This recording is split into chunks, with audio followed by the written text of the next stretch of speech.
Good afternoon. I'm Lucas Panzica from the 104.5 The Zone studios as the Titans come out of the bye week with a 28-23 win over the Falcons Sunday, wearing Oilers blue at Nissan Stadium. Rookie quarterback Will Levis starring in his debut, 19 of 29 for 238 yards and 4 touchdown passes, 3 of them to DeAndre Hopkins, who had 128 yards on his 4 catches. Titans have a quick turnaround. They'll travel to Pittsburgh on Thursday night to take on the Steelers. Steelers will be without safety Minkah Fitzpatrick. According to head coach Mike Tomlin, quarterback Kenny Pickett will be a game-time decision. In NFL news, Vikings quarterback Kirk Cousins tore his Achilles in the 24-10 win over the Packers on Sunday. That ends the season for the 35-year-old. And tonight, the 3-4 Raiders visit the 5-2 Lions on Monday Night Football. You can hear the Westwood One call right here on The Zone for a 7:15 kickoff. Nashville Soccer Club begins its playoff journey tonight in Orlando. Game 1 of a first-round best-of-3 series against Orlando City. Kickoff at 6 p.m. You can hear the radio broadcast on the 104.5 The Zone app by selecting the Nashville SC live stream. For all your foundation repair and waterproofing needs, visit USSTN.com. Breaking news at once on your home for the Titans and Vols. This is 104.5 The Zone.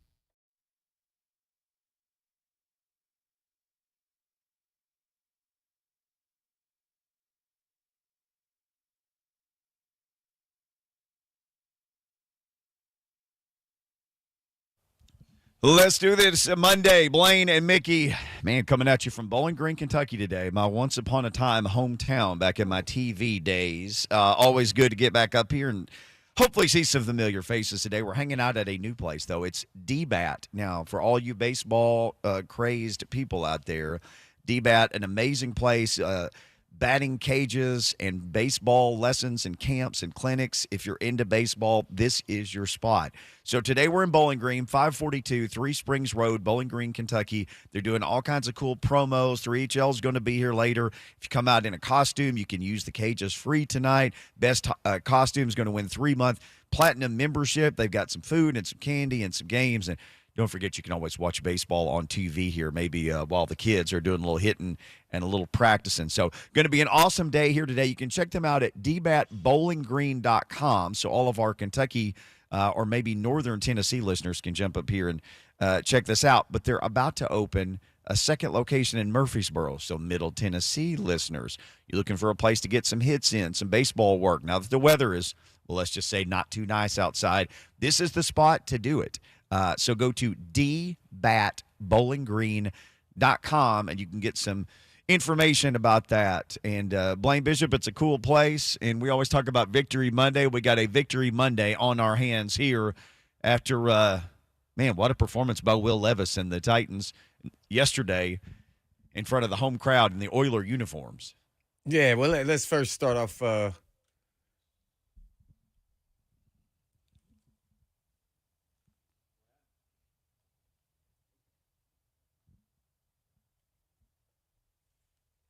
Yep, can't hear anything on my end. Yeah, well, he was talking, so I couldn't hear him, so I just stopped talking because I could see him talking. But, yeah, can you hear me now, Mickey? Yes, sir.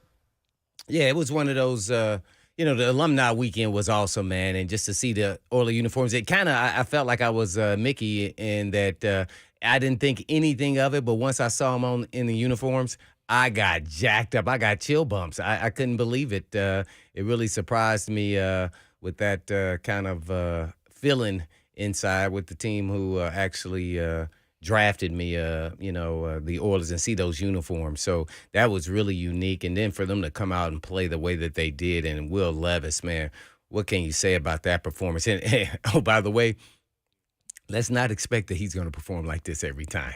He got hot. He got into a rhythm. The Falcons don't have a big pass rush. I mean, they were active, but they don't have super stud star player type, pass rusher. I think they're into the Montez Sweat deal. I think they're trying to get him, but I think that's a component that's missing for him, let alone probably another corner. But you got to give credit to Will Levis, man. He was a cool customer. He didn't make any drastic mistakes, which is kind of interesting. And, tied the NFL record. It's kind of funny because Marcus Mariota is part of that record and throwing 4 TDs in their first start. But we all knew, we watched him in training camp, that he had a special bazooka of an arm. And he can just flick the wrist, and that ball can take off like no other. His accuracy was on point. Almost made a snafu over there with trying to throw it in the dirt, almost intercepted it. But he continues to play like that. I think he should be probably the starting quarterback. Actually, I probably wouldn't turn my back. I would continue on with Will Levis. I doubt in the short week that Tannehill can go this week, so that's 2 weeks. And if he gets 2 victories at that point in time, I think you have to commit to Will Levis. Now, you may not ever do that publicly if you're the head coach because you're still trying to navigate at least till Tuesday for sure on trade deadline if somebody even gives you a call. So you want to appear that he's going to play and then you may want him there in case something happens to Will Levis. So continue the development. We saw a lot of great things from D-Hop, the O-line with protection, but the D-line got after it. D-line, Will Levis, and this game was all about D-line, Will Levis, as well as Stonehouse and his, bombs that he was kicking all game long. And eventually the Titans won, man, on Alumni Weekend. So it felt really good for all the alums to come away with a victory, let alone the Titans and Will Levis in his first start. You wanted to see them run the offense. We talked about that in the pregame, and your thing was, you don't need to be gimmicky or just let them run the offense. They ran the offense with him yesterday.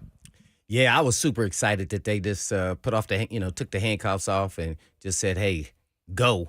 And he eventually got into a flow and a rhythm there, man, that I hadn't seen in a long time. Maybe since Marcus Mariota started that first game. I think it was against Tampa Bay there at Tampa Bay. Seeing that live was really impressive. And just see how cool he was under pressure. So only thing left for me to really see after that game, and he's going to have some ebbs and flows and ups and downs. He's still a young player, is to see how he is affected with a bad play. Because some of those throws were tremendous. Throwing off his back foot, just flicking the wrist right on point. The Burks one, I kind of thinks about it. Live, I was like, oh, man, he should have caught that. And the DB actually made a really good play. They're right at the tail end to help out. But, man, all the throws are really good. So, man, it's Will Levis time. That's where I'm at. And then you had all the booing. Malik Willis said, hey, Vrabel said they're both going to play. So he was right. They did. Even if it cost him a boo, Bad snap, by the way. And that wasn't the only bad snap. There were probably 2 or 3 other ones there. But Levis actually was able to, corral him and then make something out of nothing where Malik Willis wasn't. I think that was the worst snap of them all, but it was a tough one there. So I don't really – you got to try to find a way to recover the ball. But as far as the snap was really high to the right, but, you got to do your best to try to make it happen. It's unfortunate the fans booed them, but I get it. They're frustrated, and they're paying their ticket prices. They can boo if they want to. So I have no problem with that. I want to see how you respond to the booing. That's me. You can't control those things out of your control. So you can't control those, those fans. They can say whatever they want to say, as long as they're not doing anything to threaten you personally. You gotta respond. So yeah, I had no issue with it. They can do what the heck they want to do. They booed McNair. So those things happen. Got to keep it moving. If you let the outside noise and things that is in a game bother you, then you really don't need to be playing. To be honest, as a player, from a player's perspective, if anything, it should ignite you and try to do your best and try to prove them wrong that they made a mistake. But you'll never forget it. Felt like with Levis, too, like on those quarterback sneaks, the first time I saw him, I thought he looks like a tight end. They let him sneak the ball in those 3rd and shorts and let him use his lower body strength to push himself and to push the pile. We really got to see a lot from him yesterday, but I love quarterback sneak on short yardage, and he's such a big, strong guy. He was able to get him. Yeah, he has shown in college that he could do those things. He's a young quarterback, so yeah, why not? Big body guy, strong. He's built, like a tight end linebacker with a lot of flexibility, and athleticism. So yeah, I had no issue with that. They had some boots they put in for him. And they did some things, let him get comfortable early on. Thought they did a great job in the play calling throughout the entire game, really. I was excited for all of that. And man, just them just sticking behind him and saying, hey, man, you can do everything we can in this offense, and we're just going to let it roll. So it shows that they believed in him initially from the jump. Like when Malik Willis got his start last year, he wasn't ready, and they didn't believe in him based off of how they were calling plays. Yeah, Levis was not afraid to throw it deep. I'll ask you, of his 4 touchdowns, did you have a favorite or one that you thought, okay, this one actually tops the others? Was there one that stuck out to you more than the others? Oh, yeah. I would say the last one, I think it was the last one to NWI. Because of the way he was rolling out. Hey, man, they teach you as a DB, most of the times quarterbacks aren't going to throw to the backside and to the edge and to the corner like that. Most of them can't get there, and he did it with a flick of the wrist, and it was on point, on money, man. That was pretty special there. All the throws are really good. Even the DeAndre Hopkins across the middle, it was a little bit behind him, but, D-Hop can catch anything that's near his body. I mean, so he was running the opposite direction, so he reached back and grabbed it, but it didn't slow his momentum or anything like that. So I thought the NWI was really good. My favorite throw was incomplete to Burks. I love that throw. I mean, that was wow. I mean, I was looking from the top, and watching that play develop, and, man, I couldn't believe he even got it there, and it was on the money. So I was super excited about what he brings to the table, seeing him live and in person. I think I don't know the semantics. I'm not playing the media and other teams and, protecting my players and all that. I'm not Vrabel. But, man, this to me, Will Levis time is here. Well, what a debut it was. As Blaine said, he tied a record for rookie quarterbacks in their first start. One of the other guys was Marcus Mariota, 4 touchdowns. The other guy was Fran Tarkenton back in 1961 for the Minnesota Vikings. So, oddly enough, 2 Titans on that list, including the most, I guess, 2 of the more recent Titans drafted quarterbacks with Malik in between. All right, again, we're hanging out at DBAT in Bowling Green today. Awesome baseball and softball facility. They came running over here, put a note in my face. Hey, don't forget about the softball people. We know softball is huge around here. You can come here. You can get your softball hitting and your workouts here as well. A beautiful facility in Bowling Green, and they got another one coming to Murfreesboro, Tennessee. So all you baseball lovers, all you softball lovers, all you people looking for a place to get your swings in and get your work in, dbatbowlinggreen.com. Go there and check it out. If you're in Kentucky or anywhere around, you want to come check it out today, come by and see me. Wear a costume. You'll get some special stuff. They're going to have food, all sorts of neat things. Would love to see you today. All right, we'd love to see Sam Phalen and talk Titans with him. We will do that next. Sam Phalen of A to Z Sports, his thoughts on the debut of Will Levis and more coming up next.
Blaine and Mickey, woo, how about this rainy fall Monday for you? It certainly feels like football season. Yesterday felt amazing. Beautiful weather and a beautiful debut for Will Levis. Now, one of the guys who was there to cover it was none other than Sam Phalen of A to Z Sports, who joins us now at Sam_Phalen. Sam, on a scale of 1 to 10, how surprised, honestly, were you by the debut that Will Levis had yesterday?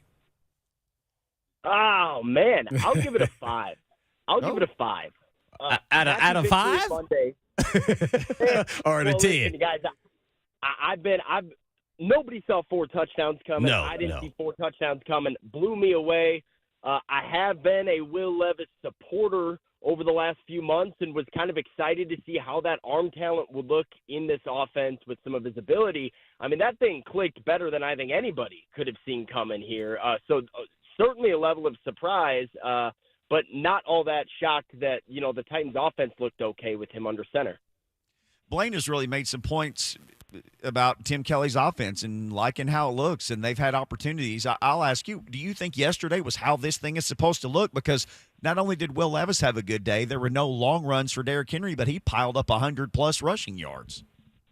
Yeah, no, 100%. I think what we saw yesterday is the vision for this offense, both with, like you said, Derrick Henry in the running game and, staying on schedule, but also, got to give a big shout-out to the pass protection, too. I mean, you can't run some of the concepts they ran, running double moves with DeAndre Hopkins, letting Levis come play action and air it out without some good protection. So those boys up front held their own, too, and I mean, that's what we've been hearing from Mike Vrabel and Tim Kelly about how this thing should look, is if you can protect, it opens up what you're able to do.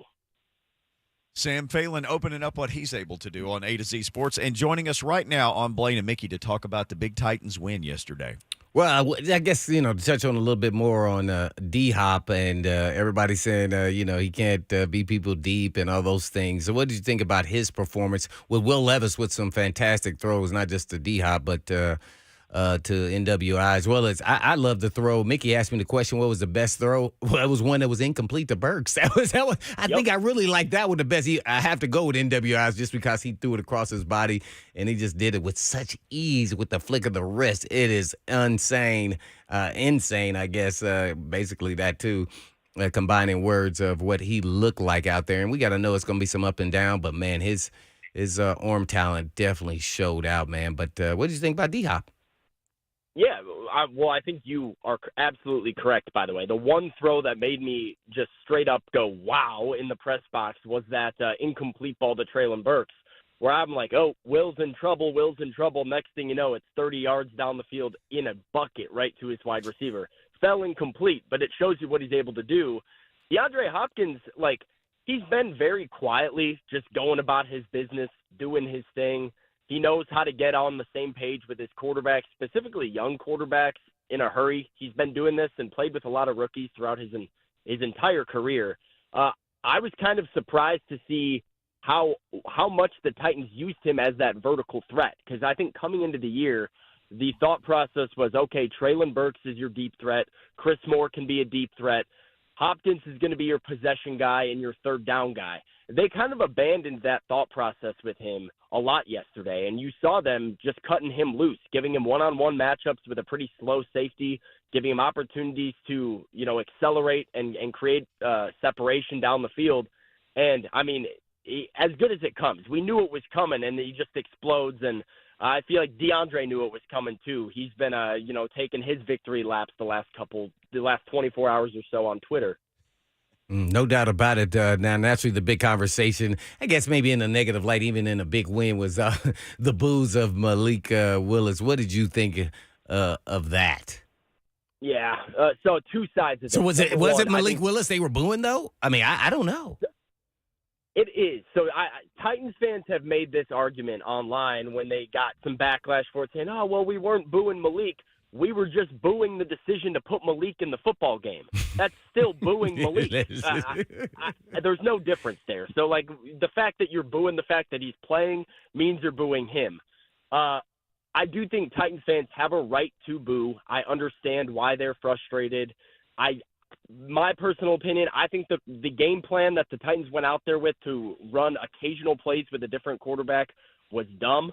I think it cost them a possession and a turnover on one of them because you've got a guy in Aaron Brewer playing center for the first time who's never snapped to either one of these quarterbacks, and there's 3 inches of height difference, and it's just a volatile variable that you don't need to add into the equation. So I thought it was silly, and I get why Titans fans were upset by it.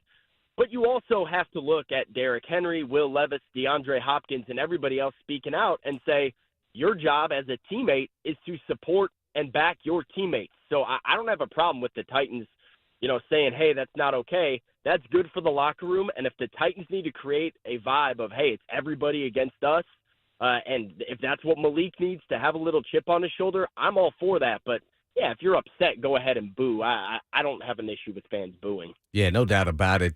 Did you think that was just kind of a point, especially after the first fumble, that Vrabel put him back in just to say that he was going to play both quarterbacks? I think, and Vrabel kind of alluded to this a little bit after the game. The plan was for him to play a little bit more. I think they were going to go to some plays like that. You have that first fumble, and it's like, all right, we need to abandon ship here and kind of go to what's working, which at the time was Will Levis. So I think there was a little bit more of a plan, and then very quickly they audibled and figured, hey, you know what? Maybe this wasn't a great idea. And so, yeah, Titans fans at that point were riding high on Will Levis. They didn't want to see a quarterback substitution no matter who it was at that point. No doubt. We on with Sam Phalen, Titans beat writer for A to Z. Sam, that being said, if Will Levis stays healthy or something happens and Ryan Tannehill gets healthy and they decide to put back in, how many more snaps do you think we'll see from Malik Willis this year if no one else health status changes? So you're saying if Ryan Tannehill returns to play? Yeah, or even if he doesn't and Will Levis just keeps the job or Ryan just can't quite get healthy or they send Ryan to Minnesota or whatever. I think it has to be limited. It's just we've talked about this at times with a guy like Kyle Phillips back as the punt returner. And the Titans have talked about, we really like what he's able to do. And they do like some of Malik's skill set. But the results and the performance on the field has been very limited production, a number of turnovers. Guys, this is something Malik had trouble fumbling the ball in some of his special packages we saw last year. Mm-hmm. At some point, this is not something that's working. And so unless he's going to come in and play quarterback, I don't think it's, worth putting into your offense. I think they've sort of started to realize that. And so I would say maybe a handful, maybe less, of Malik Willis snaps if everybody else is healthy. Where are you on the whole? Because people see one game on social media. They've got some big proclamations. There are a lot of people saying, well, you should just never play Ryan Tannehill again, no matter when he gets healthy or not. What do you say to those guys and gals? Oh, right now, I don't want to be that guy, but I'm almost with them right now, Mick. And I think part of it is I liked, and this was something I was curious to see how it looked. Will Levis's legs, I think, provide them something right now that even healthy Ryan Tannehill doesn't have. His ability to run out of play action, escape pressure, and even just get back to the line of scrimmage on some of the sacks that he took, I thought was really, really strong out of Will Levis. And we saw it at Kentucky, how sometimes he doesn't rely on his legs, but he can go to that level of athleticism. And so far this year, have we seen Ryan Tannehill, outside of the one deep ball to Treylon Burks, really be able to put pretty deep throws down the field to some of these guys? We've seen him miss just as many as we've seen him hit. I think the Titans right now are functioning at their best as an offense with Will Levis at quarterback, and you add the fact that he's the 33rd overall pick in the draft that your new general manager just traded up to go get, and probably your guy of the future. I think the case to play Ryan Tannehill is a very difficult one to make right now. Sam Phalen, our guest at Sam_Phalen, of course, A to Z Sports. You can read all of his writing there. Well, Sam, there's all those great things that happen in a big win, but man, I thought Chig with that drop, it could have even been better numbers. Are we starting to have a little issue because he's kind of had some dropsy before, but that was a big play there. He could have had there and probably closed out the game even better. And I don't know what Levis's stats would have been after that, but I just feel like he's underachieving to this point. I feel like we should see more from Chig. Yeah, no doubt. I mean, Chig has been one of the more underwhelming players of this group so far this year. And I think the expectation or like the gassing up Titans fans maybe did of Chig in the offseason was a little bit much for what the realistic expectation was. But you got to make your layups. And I mean, we've seen now problems, not just blocking, but like doing the thing that we thought Chig was good at, explosive passing plays, like wide open catches, drops, a lot of issues. And so Mike Vrabel's been preaching consistency when it comes to Chig. And yeah, he should have had that ball. It probably was a 40-yard gain, something. I mean, nobody near him. So I've been very underwhelmed by Chig, disappointed, and I'm trying to hold out hope, but I think he's in his head. I don't really know what's going on there. It's a mental game for him at this point. No doubt about it. We're on with Sam Phalen. Sam, naturally there was some changes in secondary with KB being traded as well as Roger McCreary being injured. Molden and Mickey's guy, Garrard, stood up and stepped up and did solid, as well as Garrard was returning punts. So, what were your thoughts on their play and having no KB anymore? Yeah, well, I mean, Eric Garrard impresses me every time I watch him. I like the way he flies to the football. Like, he made some nice plays in man coverage, running like with a quarterback, with a tight end, with a receiver. Didn't matter. Like, there's going to be some rookie mistakes. That's the undrafted rookie in him. But yeah, I mean, I love the physicality and the speed that he brings to that secondary. I think you have to credit both Molden and Amani Hooker for what seemed like pretty sound communication on the back end in their first game without Kevin Byard. I even noted a couple plays too, man, that guy Christian Fulton on the outside made a couple big plays and did a nice job downfield as well. So that whole group, I think, really had a very strong effort. Taylor Heineke did, do pretty well when he came into the game with some quicker passes across the middle and not wanting to go deeper to the outside. But yeah, I got to tip the cap to all those guys and to, shout out to Big Jeff and Harold Landry, finally getting after the quarterback, made the job a lot easier. I talked to Molden and Amani Hooker in the locker room afterwards, and they both pointed that way and said, well, first of all, the pressure on the quarterback helps a lot. We have to cover a lot less ground, and, it simplifies the job. So, yeah, it all kind of goes back to the pressure. Yeah, no doubt about it. When you kind of go down the pecking order of why they won this game, you go quarterback, naturally, Levis. The offensive line protecting them, the D-line getting after the quarterback. So with that being said, they have a lot of resources, a lot of money put into that group. I expect to see something similar to this. And, every game is its own game. But the last couple games, they didn't seem to dominate like you think they should. And to me, they stepped up in a big, big, big way, especially with the amount of money that all those guys are getting paid.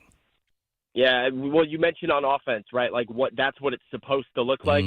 That's what Titans defense is supposed to look like when they're firing on all cylinders. It has to be those guys up front. The money Harold's making, the money Jeff is making.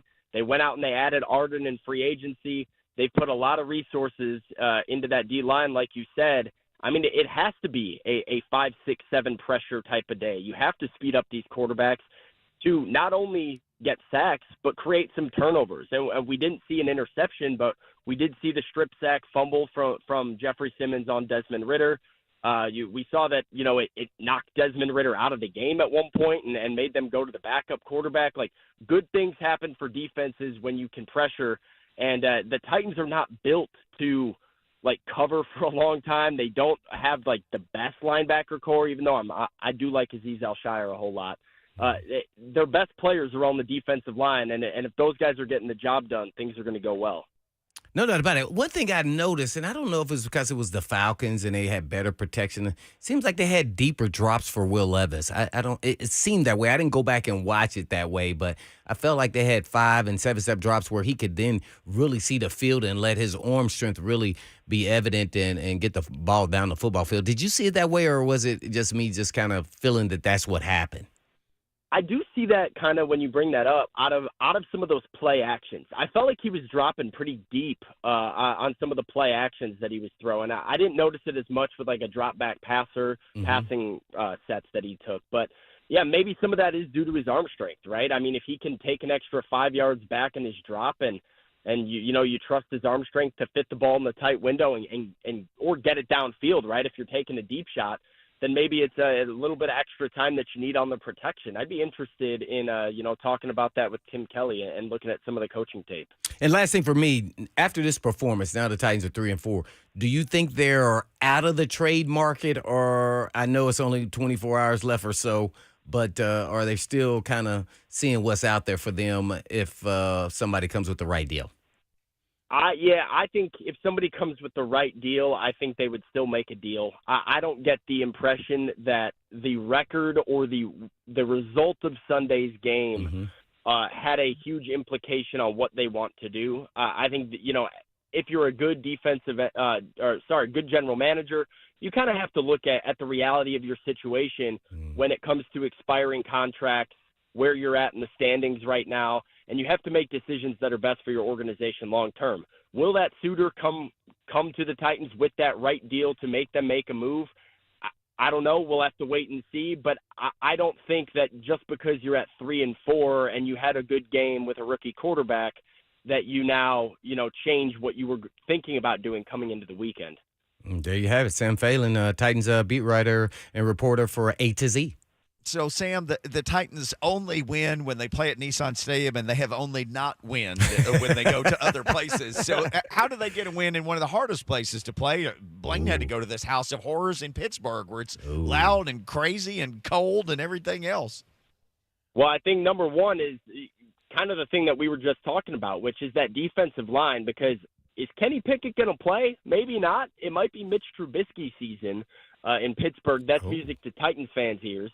If they can, go and play Mitch and get after him, that is a good combination for this defense to create some turnovers for sure. And then I just look back at that offensive line and say, protect Will Levis at all costs. I'm afraid and terrified of what T.J. Watt might be able to do coming off the left side if, you don't have Chris Hubbard out there, because then you put Andre Dillard in a left tackle, and, we've known how that's gone so far this season. So worried about protecting Will Levis. But if you can do that and play your game and not have too many huge negative plays, the Titans might be able to muddy the waters enough, create a couple defensive turnovers, and steal one on a short week with little preparation. It's crazy to think, all hope seemed to be lost. You traded your captain, just one of your bedrock franchise players in the whole Titans era of Kevin Byard. I almost said error, but era. And within, 4 days, you have a chance to get back to 500 on the season. It's crazy how much they could turn things around in such a short amount of time if they can just go to Pittsburgh and find a way to win. And even after that, Mick, I mean, it's Tampa Bay, it's the Colts with Gardner Minshew, it's Carolina. Like, 3 of the next 4, you have a Jacksonville game mixed in there. But, this was a big message that I think a lot of optimistic Titans fans, media members, that we were trying to sing a little bit during the bye week, which was just that even though it's been bad and the Titans have been one of the worst offenses, you were playing a slate of quarterbacks and offenses that are somehow worse than you are with Atlanta, with Pittsburgh, with Tampa Bay. And so, snap of the fingers, the Titans could find themselves at 4-4 with some more winnable games. And by the way, a tiebreaker, should we get there later in the year, over the Los Angeles Chargers, over the Cincinnati Bengals. That might be relevant a month or two from now. The one and only Sam Phalen, A to Z Sports, hanging out with us here on Blaine and Mickey. Well, Sam, I guess only one more question for me, and that is, what were your thoughts on before the season, what the record would be at this point in time, and where are they now compared to what you thought they would be? Yeah, well, it's been not as good as I thought. I mean, I was trying to look on the optimistic side of things, look at the week's schedule. My official prediction had them at 11 wins. That's not going to happen anymore. They would be very hard-pressed to get to that point. Right now, I think if you're the Titans, you're looking at, if you're trying to be optimistic, maybe a 9-8 season, maybe 9-8. And if you can get there, maybe that's enough to sneak you into the AFC playoff picture. You really have to try and take this chunk of the season, get to probably about the 6-6 range, and if you can be sitting there heading into that last month or two, you've given yourself a shot. But yeah, they've far underachieved what I thought was possible for them this year. Well, the Titans got some great news today. Steelers have ruled out safety Minka Fitzpatrick through the Oh, hamstring man, that injury. stinks. That is There you just go. unfortunate. Yeah. Yeah. Yeah, so and Kenny Pickett, I don't, as you mentioned, Trubisky and Mickey has a phrase for Trubisky, so we'll just leave that for off air. So would you, Or Mitch, please. which one's better here? Because Kenny Pickett's been bad. Or would you rather play face Pickett or Trubisky? ooh, Oh. ooh, probably just Pickett because he's younger. I don't know. I have no idea. That's it for me. Well, we're all going to That find. gives you a good idea of the situation, though, right? I mean, it's bad news in Pittsburgh right now.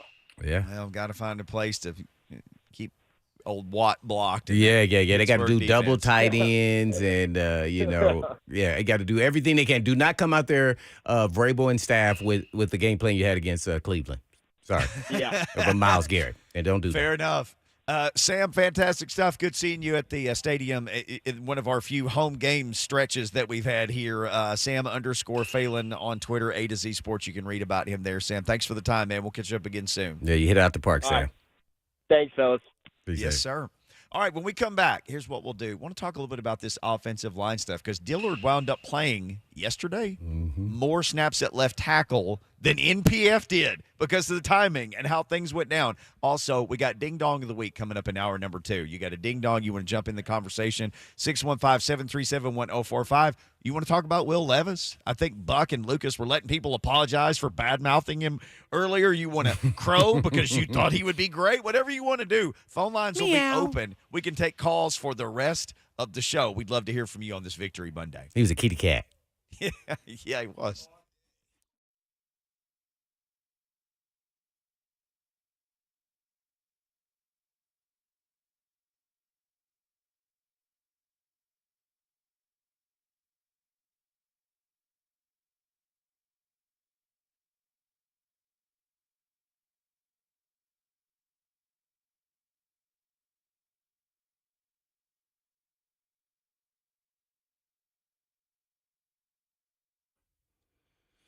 There are a lot of diagnoses out there, and there's a pill for everything, but not for diagnoses are accurate, and not all pills are good for you. Hey, it's Blaine Bishop, and when you get a diagnosis for European Auto Repair, you get a second opinion before you make a major decision. And Eurofix is the home for second opinions. Before you spend hundreds or even thousands of dollars on European vehicle repair from a diagnosis, go to Eurofix. It could not only save your vehicle's life, but could actually save you from a lot of stress that ruins your weekend and a lot of moolah too, by the way. And life's too short to get stressed out and angry. So be happy and go to Eurofix. And at Eurofix, you get a free 15-minute no-wrench inspection and with an estimate at every visit. And not high-pressure sale tactics too, by the way. And at Eurofix, you get a 3-year nationwide warranty and a free loaner car with every repair appointment. And at Eurofix, you never pay dealer pricing because what? Eurofix is the best in the business. Located in Franklin, Hundred Oaks, Murfreesboro, Belmead, and now Mount Juliet. And all you have to do is just give them a call at 844-EUROFIX. That's right, 844-EUROFIX, or you can visit them online at myeurofix.com. That's myeurofix.com. But also, Blake the job.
40 years ago, we opened our doors with one mission in mind. We'll be right back with the top 10 songs of 1983.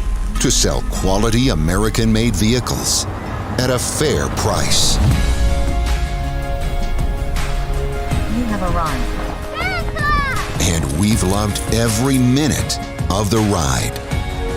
Celebrating 40 years of Two Rivers Ford.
Bam! Blaine and Mickey, yes, sir. Ooh, this is Mickey right here. But yeah, I wanted to see you start playing your guitar, man. I wanted to see that. Oh, 100%. I could. They call it chopping wood. Where you rock back and forth. Yeah, I could chop wood to this Oh, all would day. would you went to your knee?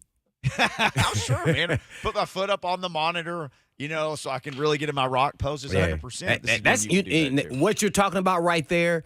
That's why entertainers and athletes all relate, because you're an entertainer. That's how Will Levis was feeling. He was in a groove and he was rocking back and forth. What would you call that? He was in the zone. He was in the zone, man. Yeah. So that's the big question today to me, Mickey. You tell me, maybe we'll put it out on Twitter how we should phrase it and everything else. But should Will Levis be the starter from here on out, regardless of where Ryan Tannehill is as the season goes along? Whoa, we got to put that. Joseph gonna get that. Is that how you want to phrase? You're our linguist expert there. So you tell him what to say. Well, you're the best guy at coming up with polls. I think you've nailed another one. I'm real curious. I'm with you. I think there are a lot of people who are like, hey, man, Tannehill's played, 6 games and had 2 touchdown passes. This dude played 4 quarters and has 4. Yeah. He has 1 per quarter. And the other thing, Sam, and you had a line of questioning where you were talking about, did it look like he was taking a bunch of deep drops? Yeah, see, that's what it looked like. Like, it looked like he was doing 5, and it may be because of the protection. The offensive coordinator and Vrabel saw that their protection was holding up pretty steady. I mean, nothing major like in previous games. So they said, okay, now let's try to go downtown now.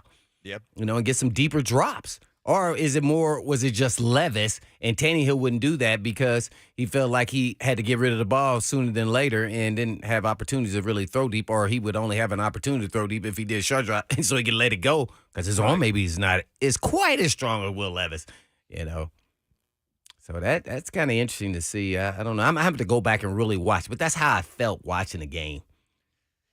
Well, just for as long as the 61-yarder to D, some of those took a while to develop. Yeah. Double move always takes a minute. Well, the sluggo, on the 61, man, he played that safety like a. That is the worst. You could see the safety take that last step up that he didn't need to take, and as soon as he did, D-Hop hit the next gear and ran right past him. And it's like you can just hear what that guy's thinking. It's nothing we can say on regular radio. Yeah. No doubt. I know that never happened to you, but it happened to that dude. Yeah, it did. Well, you know what? It happened to me, but because everybody thought I was always playing too aggressive in the run game. So they would always try to play action past me. But they don't understand is I'm not looking at the quarterback. I'm looking at the offensive lineman. And in the NFL, if you're 2 yards down the field, that means it's a run. So I would read an uncovered lineman. And if they came down the field, then I'm hauling butt downhill.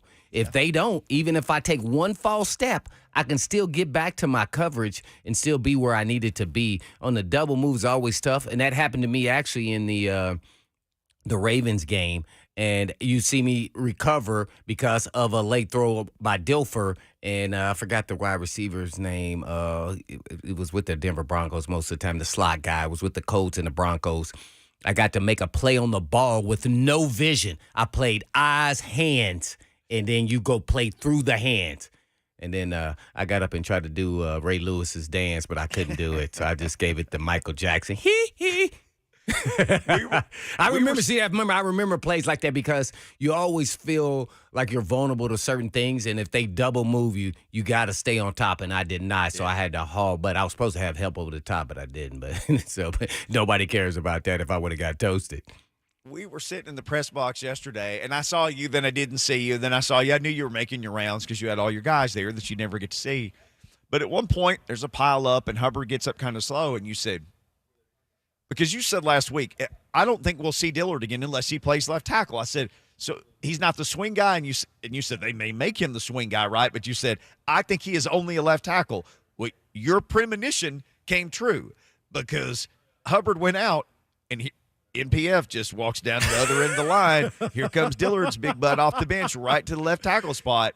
You called this last week when I was asking you about it. Yeah, because Dillard always talked about, even in the presser when he first signed here, that he was a left tackle. Like, he couldn't play both like MPF could. You know, when he came back and you saw that he played left tackle in college, so he played right tackle here. So you knew he could do it, and he would be better fit for a swing guy. Well, that's exactly what happened. You know, you got to give hats off not only to Dillard, but to the coaching staff, though, to keep him engaged that, hey, this thing is not over.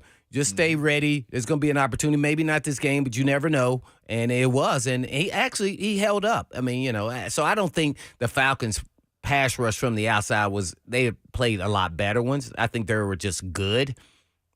No elite guys.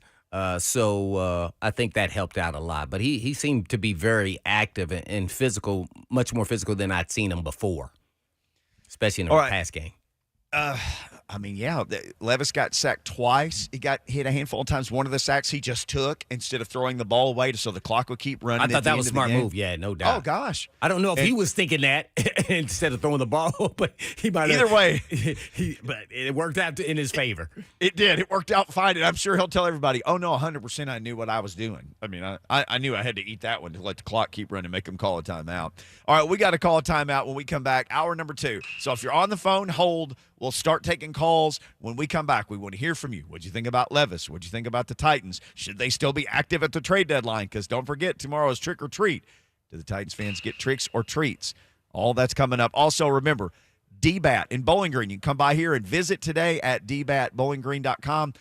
A premier baseball and softball facility. Come here. The weather is crappy, literally crappy today. Get your swings in. They have clinics. They have all kinds of training you can do. They've got the virtual thing where you hit, and it looks like you're hitting. Right now, they got the D-backs part pulled up, so you can pretend like you're hitting in the World Series.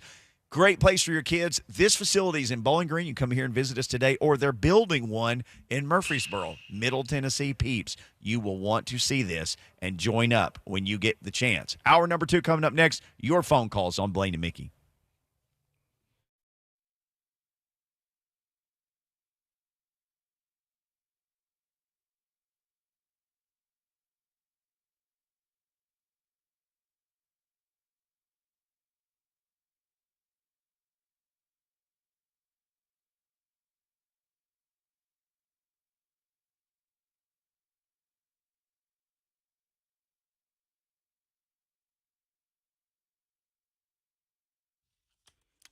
Now that fall is over, fall is here. Yes, and that doesn't necessarily mean your to-do list is. And the Cool Rate team is here to help.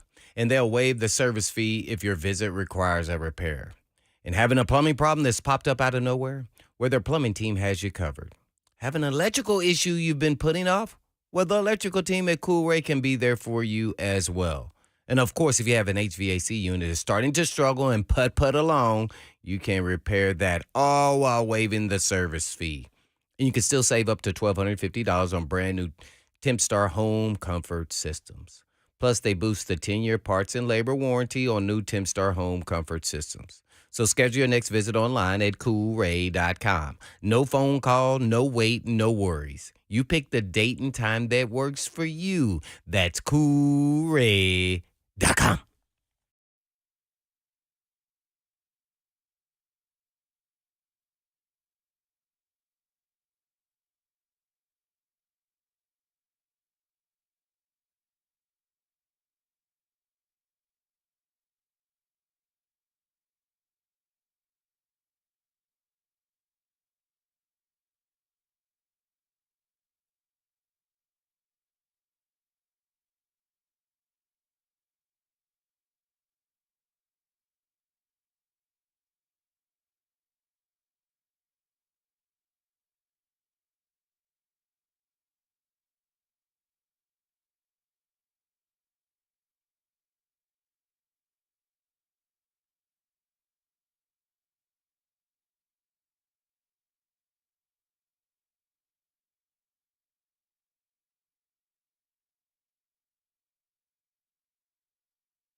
What's up, everybody? Victory Monday. If you're a Vols fan, you got victory. If you're a Titans fan, you got victory. You got lots to be happy about. Lots to celebrate. The weather's starting to, I don't know what it's doing, but tell you what, you got kids, you got baseball, softball kids. Great idea today. Here's where you need to be. We're hanging out at D-Bat in Bowling Green, an amazing facility. They've got all these pitching machines. Oh my gosh, this place is first class. It is clean. It still smells new like a new car. Amazing. You can come up here if you got a Halloween costume, you want to wear it up here. They'll give you some free credits for the batting cage tonight. The best costume of anybody who comes in wins a 3-month platinum membership. They're going to have hot dogs and candy and all the stuff. 3HL is going to be here after us today. They're going to have the World Series on TV, but it's a locally owned and operated place. Really cool facility. I know baseball, softball, huge in this area in Kentucky. Also in Middle Tennessee, guess what? They're going to open a D-Bat facility in Murfreesboro. You're always looking for a place to get those swings in, to get some work in. This is the spot. Just wait for the one in Bowling Green or wait for the one in Murfreesboro. Rather, in the meantime, you can hit up the one in Bowling Green. You will love it. You can go to dbatbowlinggreen.com for more information. 542 Three Springs Road in Bowling Green, where you can catch all of the action today with the Zone. Blaine, let's take some phone calls. Let's find out what everybody's thinking about Will Levis's debut. And here's the thing. Joseph put out a tweet. We'll let you guys know what you're thinking about this. I will say a lot of you, I think, want to see a whole lot more of Will Levis is what it's looking like. Let's start with Scotty in Gallatin, who will lead us off in hour number 2. Hey, Scotty, what's going on, man?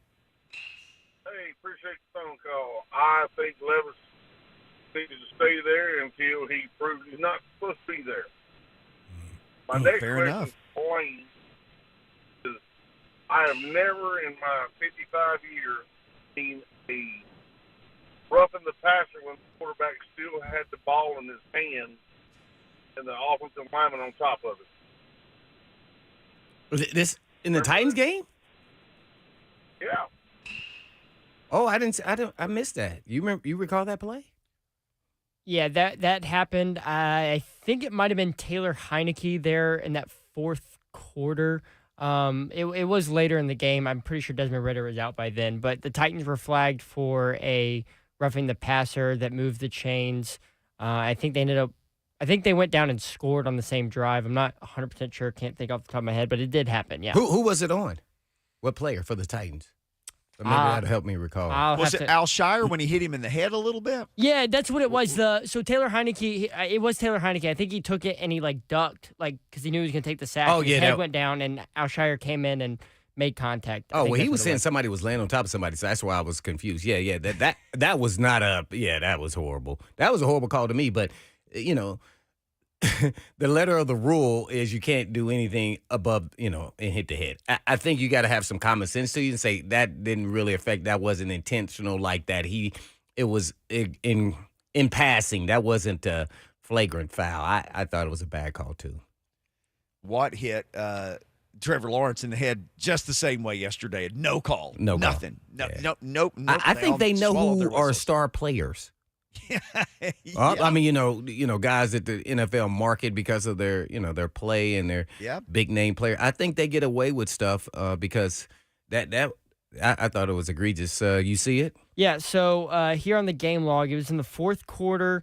It was Harold Landry roughing the passer. Enforced at the Tennessee 17. Yeah. They scored a touchdown on the next play. Yeah, Harold Landry went begging to the referee immediately because he saw he had his hands up. You just can't have your hand.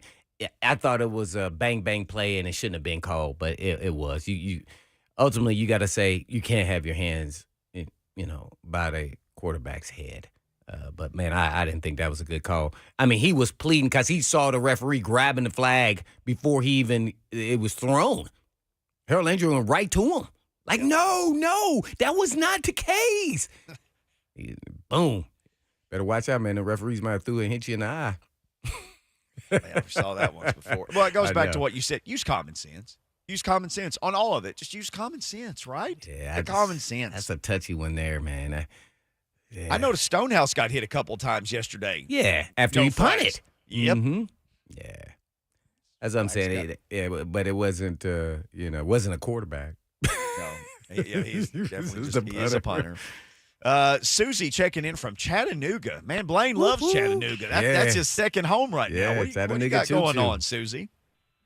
Oh, I feel so much better from last week. I don't know if y'all remember me calling, but I Yes. was We so remember for damn. sure. Oh, my Lord, it was so great. When the ball went flying across the field, I had to turn around, and I was like, is that the Titans? And that's what, it was just beautiful. I was just like, I cannot believe they're throwing. They don't know what's going on. And the team still got over 100 yards, and it was beautiful. It was just, and I worked with all my Georgia guys yesterday, and it was the best day. I had my uniform on. I had them shaking their head. They were like, I said, where y'all making faces at? They said, we didn't want you to pick us up. I said, because I shuttle for the railroad, and I picked the Georgia Railroaders up. And I was like, they was like, we was hoping you was at that game. I said, I was too. I said, but it was just beautiful. D-Hawk, Will Levis, he's going to mess up. But that was his first game. He had so much pressure on him yesterday, and he went out and did what he did. Love it. I Susie. did not like Malik getting booed. I will not ever go in my house and boo one of my team players. I'll call the radio station, and talk about it to people level. I'm not going to go in there and boo them. That's what I love about Vrabel, and it's just like I'm so happy now. We're back. Let's go Super Bowl now. There you have it. Yeah, Susie, pumped up. Thank you, Susie. Right from the Chattanooga choo-choo. I really, like you said that, and she's like, oh, yes, I'm shuttling people on the railroad. Yeah, So she is the Chattanooga choo-choo driver. Bam in Nashville. Bam, you ever been on the Chattanooga choo-choo or played any drums down there? I have played drums on there several times, actually. Yeah, Of course. The hardest working man in show business. that's a good I spot. won't say that, but maybe something close to it. What'd you think about yesterday? I thought about you a couple times. D-Hop out there, you playing such a big role in this recruiting, and you're trying to get him to land here, and he does. And then yesterday is this breakout game. I kind of had my chest stuck out just a little bit yesterday. Just about 5 seconds. Yeah, you had your Superman cape on. Absolutely. Keep it on, and man. It fit pretty well. But, man, honestly, I'm going to be honest with you. Yesterday was such a refreshing game. As a Titans fan, just to see the ball being thrown, I was like, yo, are we in Kansas City? Like, what's going on? Like, we actually got a quarterback who's throwing the ball. Like, it looked like our mini Josh Allen out there. You know what I'm saying? So now, if we win Thursday, I'm going to make the argument that we probably don't need to see Ryan Tannehill the rest of the year. Reason being is this. These are the same players that have been here all year. It's the same line that's been here all. I'm not going to say one person can make a difference, but obviously we saw at the same time one person can make a difference. We saw different attitude yesterday. We saw the offense open up more.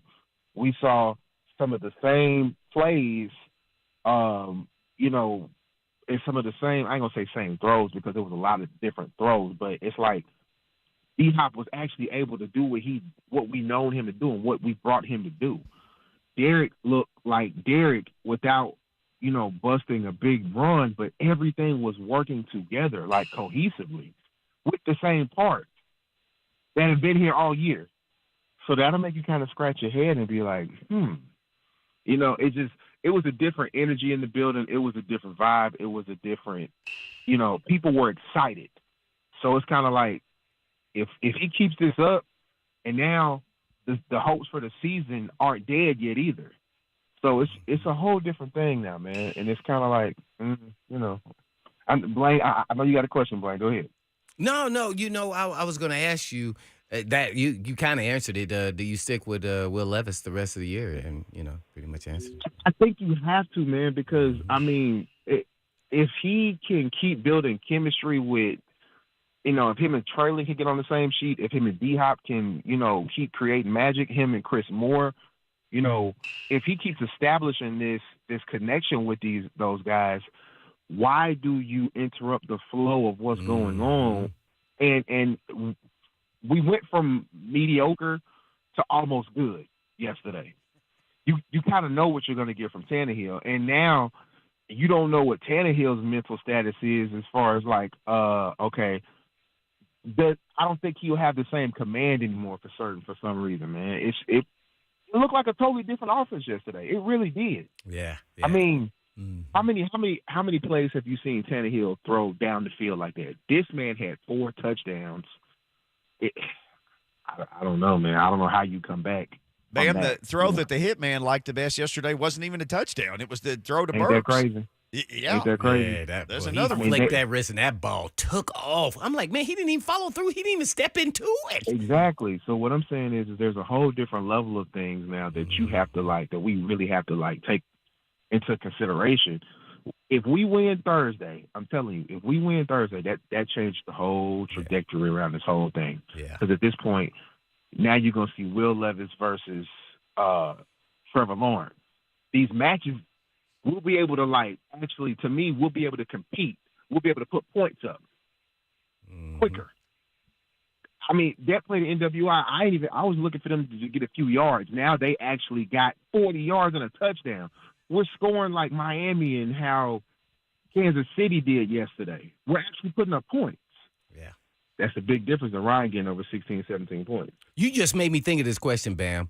How much do you think Will Levis being the third-string quarterback helped him? Or from your point of view, it could have hurt him. I mean, what are your thoughts on that? And then how they elevated him to number one, even though he was never number two, because of all his talents. You could see him at practice during training camp that he had more tools than anybody on the roster as far as quarterback, even Tannehill. But he had to go and learn this offense and how the NFL is. And obviously he's a studier and he watched the game. But then to go out there and actually execute to the level that he did was really fascinating to me. Well, really, if you think about it, man, I don't think he would have been competing for the I think the QB2 would have been his job had he not gotten hurt. He didn't get a chance to get the reps. Gotcha. On top, you can tell. I mean, but look at what a difference it was. We only seen a few reps of him. He looked like he'd been playing halfway through the season, which means his grind has been relentless. And if you look at how confident, man, I'm telling you, Blaine, if you just look at that wasn't the same Titans team that left London. That wasn't the same Titans team that we had seen these last few months or whatever under Tannehill. It was a totally different Blaine. I mean, look, even when Andre Dillard came in yesterday, he didn't get no calls. He didn't get no. It was just a totally different team. But so was it the Falcons though? But was it because of who the opponent was? That's going to get too skewed because I couldn't even name any of their defensive ends. I mean, Dupree, that's only because he played with the Titans. And then, their Grady Jarrett got towards ACL halfway through the game. So I'm like, well, I think that may be a point, but what I'm saying all the way around is this, though, too. You're right.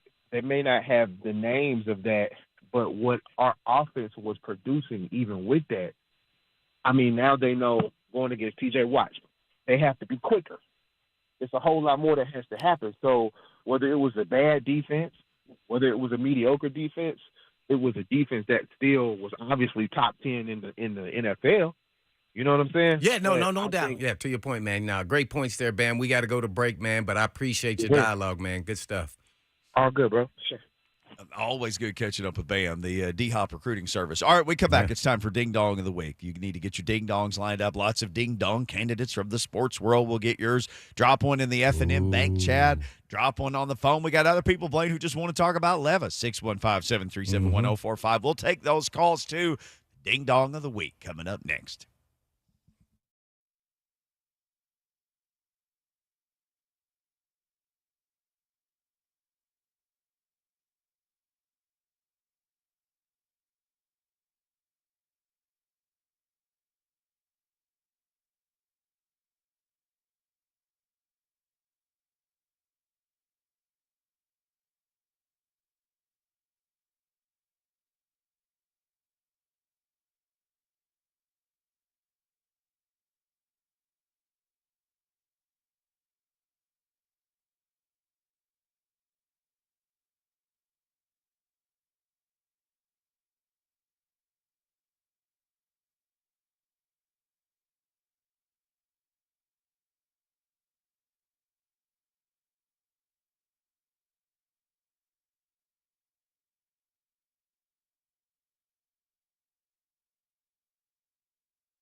Blaine and Mickey, ring a ding, ding, dong. Time for Ding Dong of the Week, brought to you by Mark Spain. Go to markspain.com to get a guaranteed offer on your home today and start packing, or as we like to say, don't be a ding dong. Use Mark Spain.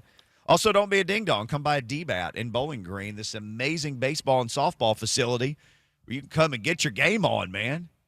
Come get your swings in. They got bullpens. You can get your bullpen work in. They're having a big Halloween event tonight and food, and you can win some free time in here if you wear a costume. Get your butt on down here. But right now, time to get out the ding dongs for Ding Dong of the Week. 615-737-1045. And you can just jump on in. But let's start with the boys. Start with the boys on the zone here. Joseph, Ding Dong of the Week for you, good sir. Mine's going to go to myself. And I did this. I did this probably like a lot of Titans fans did yesterday, and I went back to see everything I said about Will Levis prior to him being a Tennessee Titan and him getting his first start and then putting that performance on the field. And ball hate is there. I covered the Vols when I was at the University of Tennessee, and I had said some things while he was playing, like when Tennessee and Kentucky played, and I don't take back any of those because he was bad in those Tennessee-Kentucky games, especially in 2022. But the pre-draft process, I was getting him a lot of hate. I think I said at one point, hey, he couldn't beat out Malik for QB2. What do you think he's going to do on the field? And he proved me completely wrong. I said, the AFC South's got all these amazing young quarterbacks, and we're stuck with Will Levis. I owe Will Levis an apology, and I deserve a ding dong for today for him proving me wrong and going out there and balling. So my ding dong today is myself. Take ownership. Good job there, Joseph. That's hard to do, man, especially at such a young age. To own your own ding dong like that. That's funny, Blaine. I wonder how many people would be willing to admit that they just completely destroyed this guy on social media. Well, there was a whole bunch of Vol fans because they were letting it intertwine with the pro in college. He has the tools. We saw him at practice. I wouldn't have known that, though, by not going to, training camp practices. And, man, he can make every throw. It's kind of unique just to watch him. But he grew and learned, and we can't expect this every week, but, man, you definitely got to see what it could potentially be, and really at a high level. So that was really cool to see and unique, by the way, and tip the cap to Will Levis. But he has to move on to the Steelers and TJ Watt. That's fine. Better you than me. Yeah, hope they don't make a ding-dong out of him because it's one start. Some people are saying that, but now we ask the question, how did you phrase this, Joseph? Should Will Levis be the Titans starter from here on out, regardless of Ryan Tannehill's health status? Can't phrase it any more plain than that. 3% say no.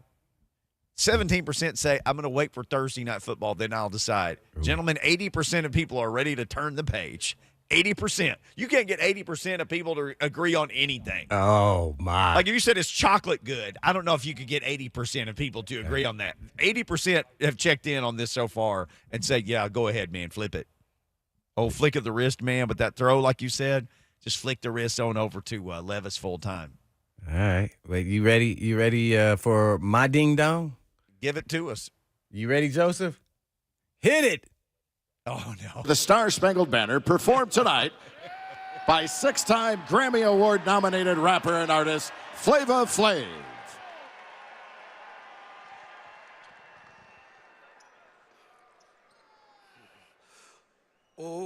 Oh, say, can you see by the dawn's early light, what so proudly we hailed at the twilight's last gleaming. Well, it's shades of Carl Lewis here. Broad stripes and bright stars through the perilous fight. for the ramparts we watch were so gallantly streaming. All right, that's enough of Flav. We get the gist. Great effort there. I think I probably could have topped him there, and I'm not in the music industry. 100%. You could have beat that. I've heard you sing on this show. I was like, oh, somebody made a boo-boo. And so boo-boo and ding-dong go together. So I just said I have to have him as my ding-dong there, man. The only fitting that is Flavor Flav. Yeah, that was I saw that. I was like, oh, this is hilarious. You sent me that link, and I thought I'm about to click on this, and I think I'm gonna be surprised at whatever this is, and I was pretty surprised because he genuinely tried to sing it. Yeah, he tried did. to sing it. Uh-huh. I thought he's just gonna like talk. Sing. No, he tried to sing it. Kudos to him. Somebody signed off on that. Like somebody's fan relations guy was like, "No, Flavor Flav, that's a great idea." Come on, man. Somebody signed off on that, and they signed out. Because they should be signed out after that.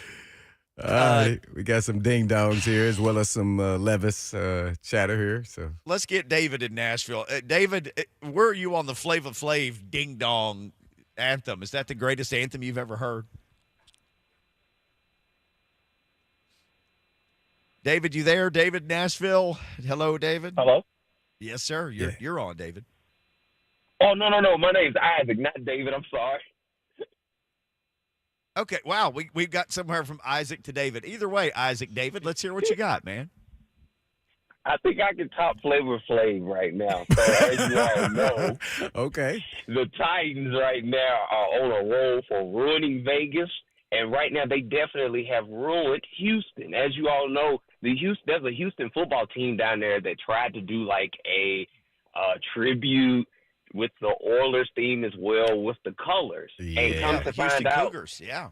Yeah, the NFL has now turned around and made them do a cease and desist on it.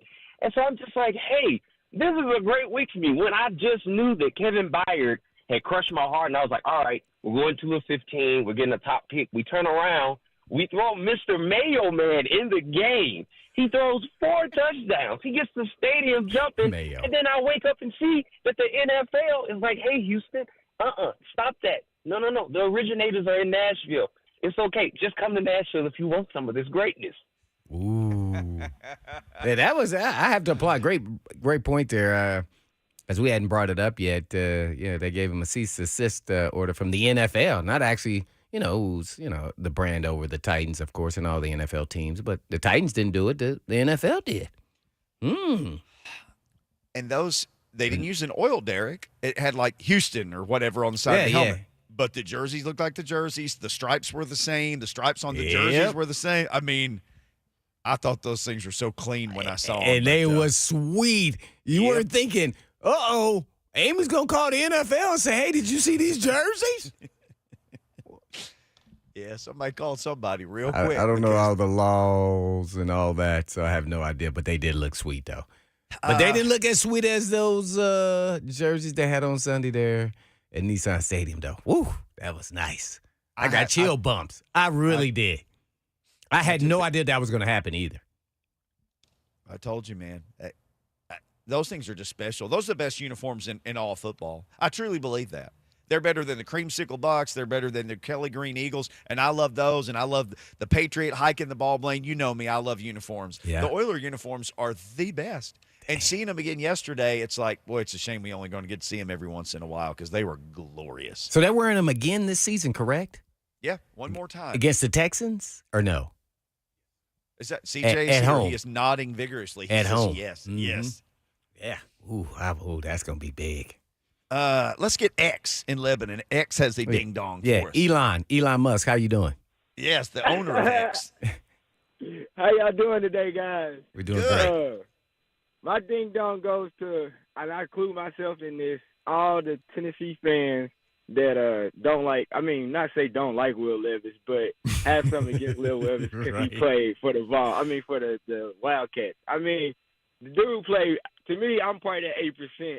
But I'm not gonna lie. During that game, I'm like, man, this cat right here. I don't know if he's gonna do good. I seen him play against our defense, but I gotta give it to him. So ding dong over there. It goes to all those Tennessee fans that couldn't get over him being a Wildcat. There you go. X and Joseph, a lot of people just owning their own ding-dongery today over Will Levis. Yeah. My ding-dong is this. There were a lot of people trying to stir some stuff up. Blaine, I guess TD had video of Levis running up the ramp and into the locker room after the game. And Vrabel stopped and talked to him, and they had a quick conversation. And then the next guy came along, and Vrabel just went to shaking other people's hands. And people were saying, oh, Vrabel didn't give him his due. He didn't hug him. There's not enough emotion here for Vrabel towards Levis. When Levis came over and spoke to the media, he had a smile on his face. He said, look, man, he looked at his watch. He said, I got about 12 more minutes I can celebrate this, and then I got to move on to Pittsburgh. And then he talked about his family being there and all the great stuff that happened. But I would imagine what Vrabel said to him was, that's a hell of a debut. That's one game. Got to keep it going. By 4 o'clock today, we got to be on. I don't know what he said to him, but I sure didn't see any reason for controversy or for people to try to think of what he might have said to him and to figure something bad out of it. Well, Will Levis actually told us what he said to a certain extent. He says, hey, enjoy tonight because we got to prepare for the Steelers. You only got so many hours. Yeah, they told him 12 minutes. It's Thursday. Yeah, so, gotta go, man. He's got to move on. So, and that's how it should be anyway. So I don't have an issue with that. Hey, enjoy it while you're out with your family and get some dinner. And guess what? When you go back home tonight, you're already be in the playbook because that's who he is. This guy has to be setting. There's no way you've seen quarterbacks perform at this kind of level, being a young quarterback, a rookie quarterback, and to go perform like that without putting in the work. So I don't think he had any issue with that. And he studied film last night. He's already on top of it this morning, guarantee. You mentioned him running the offense. Gosh, I just want to see them run the offense. He ran it.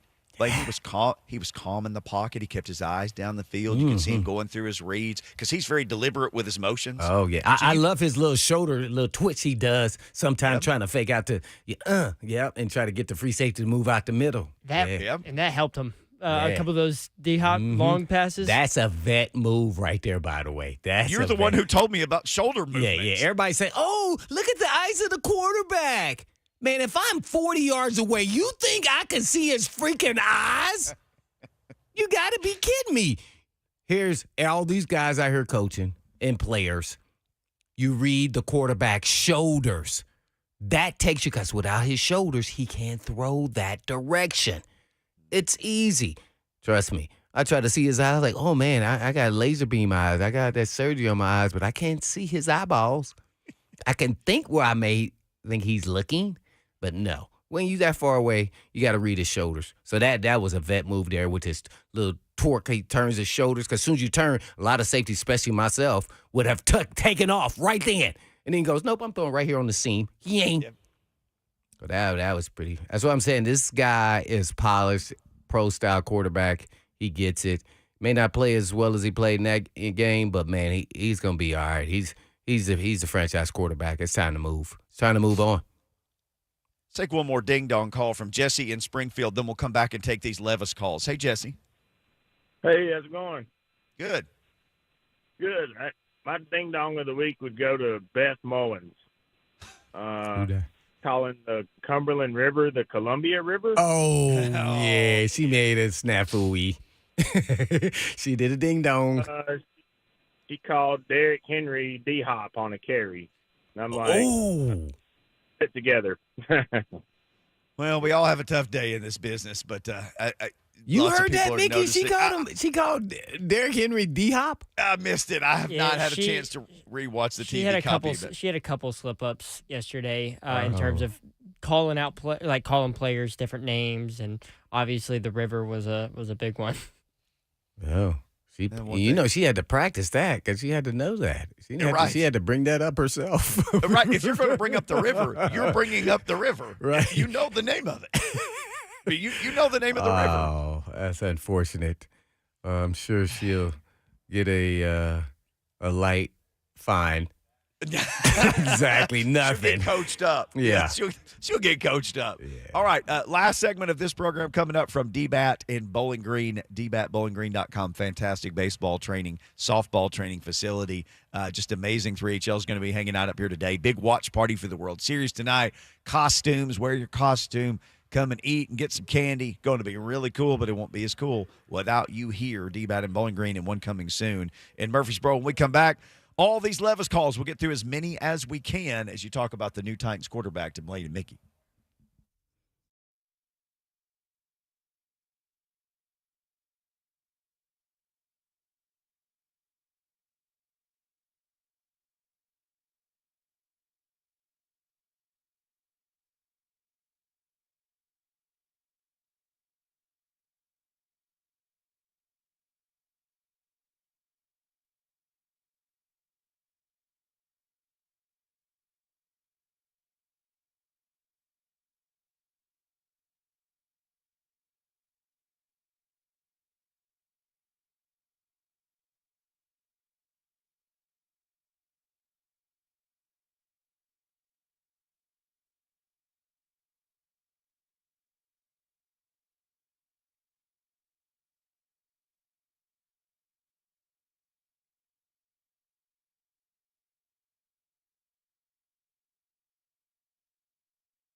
Blade and Mickey, 104.5 The Zone. Thanks to everybody at DBAT in Bowling Green for the hospitality. Here's the thing.